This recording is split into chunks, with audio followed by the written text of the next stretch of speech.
Good evening, my dear students. Hope you all are fine. I am fine too. আজি আমি test শিটৰ যিখিনি আলোচনা কৰাৰ বাকি আছিল সেইখিনি আমি আলোচনা কৰিম। আজি আমি এই এক্সাম্পলখিনি লৈ যাওঁ যিখিনি বাকি আছিল। আমি প্ৰথম যদি চাওঁ ইয়াত চোৱা when আৰু while এই যেটো পাঁচটা আছে এই পাঁচটা ড্ৰিল হৈছে when while ৰ ওপৰত। মৰমৰ ল'ৰা-ছোৱালীসকল যেতিয়া when আৰু while এৰে দুটা ক্লজ বা দুটা খণ্ড বাক্য সংযুক্ত কৰা থাকিব তেতিয়া এটা ক্লজ অৰ্থাৎ এটা পাৰ্ট past indefinite হয় আৰু অন্যটো past continuous tense হয়। মনত ৰাখিবা when while এৰে যেতিয়া বাক্যটোত when আৰু while থাকিব দুটা পাৰ্ট থাকিব এটা পাৰ্টত past indefinite tense তাৰ মানে ভাৰ্বৰ লগত কোনো ধৰণৰ বিভাৰ প্ৰয়োজন নাই ভাৰ্বৰ পাষ্টৰ ৰূপ আৰু এটা সাইডত ভাৰ্বৰ লগত was আৰু were আৰু মূল ভাৰ্বৰ লগত ing যোগ হ'ব। তো ঠিক তেনেকুৱা when we saw him যেহেতু when we saw এটা past indefinite আছে we saw see ৰ পাষ্টৰ ৰূপ saw গতি past indefinite এটা সাইড আছে অন্য সাইড কি হ'ব past continuous হ'ব। past continuous মানে was বা were যোগ হ'ব আৰু ভাৰ্বৰ লগত ing তো হি লগত কি হ'ব was হ'ব he was going home when we saw him he was going home। next sentence she sit when I entered the room একই ধৰণৰ I entered এটা past indefinite আছে I entered গতিকে অন্যটো কি হ'ব past continuous হ'ব when আৰু while এৰে when বা while এৰে সংযুক্ত কৰা আছে ইয়াত when এৰে সংযুক্ত কৰা আছে তে কি হ'ব she was নে were হ'ব she was কাৰণ সিঙ্গুলাৰ নাম্বাৰ সিঙ্গুলাৰৰ লগত was বহে প্লুৰালৰ লগত were বহে গতিকে she was sitting এছাই ডাবল টি ing হ'ব she was sitting when I entered the room তো she জায়গাত he হলে একে হ'ব he was sitting when I entered the room বা they যদি হয় they তেতিয়া কি হ'ব were হৈ যাব they were sitting when I entered the room বা when she entered the room। next it rain প্ৰথমটোত rain বুলি কৈছে while she দুটা শুদ্ধ কৰিব দিছে পৰীক্ষা জেনাৰেলি দুটা নাহে এটা কৰিব লৈ দিয়ে কিন্তু ইয়াত দুটা প্ৰেক্টিছৰ কাৰণে দিছে দুইটা যাতে তোমালোকৰ ক্লিয়াৰ হয় it rain while she go to school কি it was raining বৰষুণ দি আছিল while she went to school it was raining while she went to school বা সেই ধৰণে হ'ব it rained while she was going to school। next sentence when I met him he talked to someone over the phone when I met এটা past indefinite tense আছে he was talking অন্যটো past continuous tense হ'ব he was talking। next sentence এইবিলাক তোমালোকে বহুত পাইছাও যাৰ কাৰণে এইবিলাক ইমান কষ্ট নহয় ইজি হ'ব কাৰণ তোমালোকৰ প্ৰেক্টিছৰ প্ৰয়োজন হ'ব যিমান বেছি প্ৰেক্টিছ কৰিবা আৰু প্ৰতিটো সেন্টেন্সৰ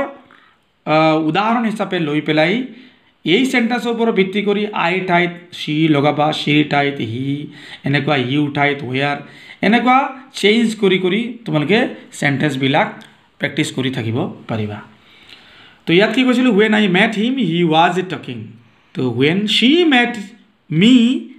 I was talking ইয়াত এই জায়গাত I কৰিব পাৰি I was talking to someone over the phone। next the rain started suddenly they play then the rain started গতিকে the rain started এইটো কি past indefinite the rain subject started হৈছে verb they were playing then they were playing then গতি এইখিনি হৈছে when আৰু while। next sheetত আমি আলোচনা কৰিব গৈছো before আৰু after ইয়াত আমি before after থাকিলে টেন্সৰ পৰিৱৰ্তন কেনেকৈ হয় কোত কেনেকৈ টেন্সৰ ব্যৱহাৰ হয় সেই বিষয়ে এই পাঁচটা সেন্টেন্সত তোমালোকৰ ক্লিয়াৰ হৈ যাব আৰু পাঁচটা সেন্টেন্স ড্ৰিল হিচাপে লোৱা হৈছে এই পাঁচটা সেন্টেন্সত 500 সেন্টেন্স সোমাই আছে তো তোমালোকে সেন্টেন্সবিলাকৰ সাবজেক্ট নাউন প্ৰনাউন এইবিলাক চেঞ্জ কৰিব পাৰিবা চেঞ্জ কৰি লৈ পেলাই নিয়ম একেই থাকিব তোমালোকে এটা সেন্টেন্স দি পেলাই 10টা 20টা সেন্টেন্স বনাব পাৰিবা আৰু সেই হিচাপে প্ৰেক্টিস শীটত ঘৰত তোমালোকে বহিত প্ৰেক্টিস বাৰে বাৰে কৰিবা আৰু যেতিয়াই প্ৰেক্টিস কৰাত গৈ পেলাই অসুবিধা হয় যেটো বুজি নোপোৱা লগে লগে ফোন কৰিব মই আছো বিজেট স্যাৰ আছে তোমালোকে ফোন কৰিব পাৰিবা We reached the station before the train left.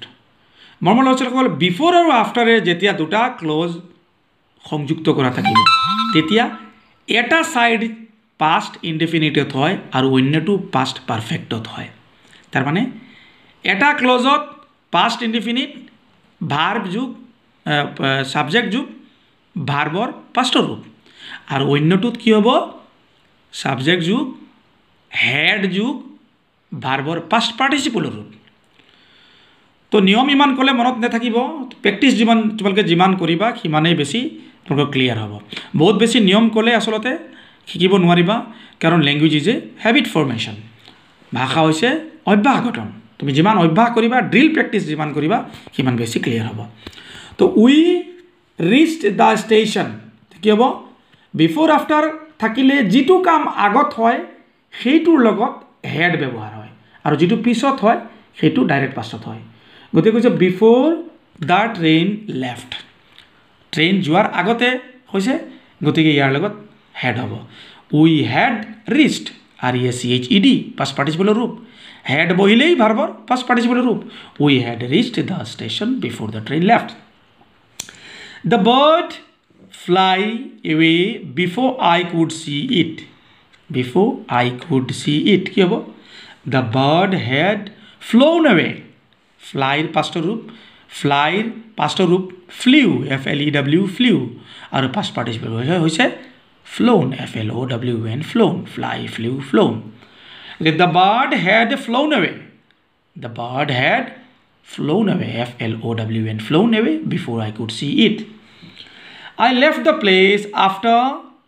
they had come I left the place after they had come. My mother, I jaga jodi moi ko. My mother, my sister left the place after I had come. Jodi koha jay the students left the place after the teacher had come. Next sentence we reached home after the sun set. After the sun had set. We reached home after the sun had set. I see প্ৰথম গ্যাপত আছে I see him before he see কোনটো কাম আগত হৈছে যে মই তেওঁক দেখা কামটো আগত হৈছে তেওঁ দেখাৰ আগতে গতি I had seen him before he saw me I had seen him before he saw me মৰমৰ ল'ৰা-ছোৱালীসকল ঠিক তেনেকুৱা ধৰণে এবাৰ আমি আহিছো ফিউচাৰ ইনডিফিনিট টেন্সৰ ড্ৰিলত তো ফিউচাৰ ইনডিফিনিট টেন্সত কি হয় একেবাৰে সহজ কথা টুমৰো নেক্সট শৰ্টলি সুন ভেৰি সুন ডে আফটাৰ টুমৰো নেক্সট ইয়াৰ এনেকুৱা ধৰণৰ শব্দ যেতিয়া থাকিব যি শব্দটোৱে এই মুহূৰ্তৰ পৰা পিছত বুজাব তাৰমানে এতিয়াৰ পৰা পিছত বুজাব কালি বুজাব 1 ঘণ্টা পিছত বুজাব 1 মিনিট পিছতো যদি উল্লেখ কৰা থাকে আফটাৰ 1 মিনিট যদি এনেকৈ উল্লেখ থাকে তেতিয়া সেইটোই ফিউচাৰ হৈ যাব আৰু সেইটো ফিউচাৰ ইনডিফিনিট আৰু ফিউচাৰ ইনডিফিনিটত কি হয় ভাৰ সাবজেক্টৰ পিছত শেল বা উইল ব্যৱহাৰ হয় আৰু ভাৰ্বৰ মূল ৰূপ ব্যৱহাৰ হয় তে কি হ'ব she tomorrow পৰা আমি গম পাইছো ফিউচাৰ ইনডিফিনিট টেন্স হ'ব কি হ'ব she will come to our home tomorrow I shall come to his home tomorrow my friend will come to my home day after tomorrow my friend will come to our house in the next week তো তোমালোকে দেখিছা একেটা সেন্টেন্সৰ পৰা বিভিন্ন sentence আমি বনাব পাৰো we will go to picnic next Sunday next Friday we নকৈ পেলাই the students will go to the excursion picnic নকৈ পেলাই আমি ক'ব পাৰি the students will go to excursion next Sunday next Monday next Friday হ'ব পাৰে তেনেকুৱা they will visit us shortly shortly সদায় ফিউচাৰ টেন্সত হয় আৰু ৰিচেণ্টলি পাষ্ট টেন্সত হয় মনত ৰাখিবা my father will visit their home shortly police will catch the thief soon I shall sleep now I shall sleep now আৰু মৰমৰ দৰ্শকসকল একেবাৰে নিকট ভৱিষ্যতৰ সেন্টেন্সবিলাক প্ৰেজেন্ট কন্টিনিউয়াস টেন্সত আমি ব্যৱহাৰ কৰিব পাৰি যেনে এই সেন্টেন্সটো I am going to sleep now এটো শুদ্ধ I shall go to sleep now I shall sleep now তে প্ৰতিটো সেন্টেন্স এনেকুৱা ধৰণে ফিউচাৰ ইনডিফিনিট টেন্সৰ সেন্টেন্সবিলাক যিবিলাক নিকট ভৱিষ্যতত সেইবিলাক আমি প্ৰেজেন্ট কন্টিনিউয়াস টেন্সত ব্যৱহাৰ কৰিব পাৰি এই সেন্টেন্সটো এনেকুৱা ধৰা এই সেন্টেন্সটো তেনেকুৱা দে আৰ ভিজিটিং আছ shortly they will visit us shortly চোৱা প্ৰেজেন্ট কন্টিনিউয়াস টেন্সতো ব্যৱহাৰ হ'ব পাৰিছে ফিউচাৰ ইনডিফিনিট টেন্সতো ব্যৱহাৰ হ'ব পাৰিছে গতিকে এইখিনি কথা আমি আলোচনা কৰিলোঁ পৰৱৰ্তী সময়ত আমি এই টেন্স সম্পৰ্কে আৰু যথেষ্টখিনি কথা আমি আলোচনা কৰিম আৰু এই যিখিনি ড্ৰিল তোমালোকক দিছোঁ মৰমৰ দৰ্শকসকল এইখিনি মই যেনেকুৱা কৈছোঁ কথাখিনি গুৰুত্ব সহকাৰে তোমালোকে ল'বা এটা সেন্টেন্স লৈ পেলাই সেই সেন্টেন্সৰ নাউন প্ৰনাউন বা ভাৰ্ববিলাক পৰিৱৰ্তন কৰি কৰি 10টা সেন্টেন্স তোমালোকে বনাই যাবা আৰু যেতিয়া এইখিনি সলভ কৰিবলৈ প্ৰবলেম হয় লগে লগে আমি আছো আমাক ফোন কৰিবা কি অসুবিধা আছে এইখিনি আমি বুজাই দিম একেবাৰে ইজি কথা হেবিট কৰা language is habit formation So আজিৰ কাৰণে ইয়াতে সামৰিছো good night stay home stay happy and stay safe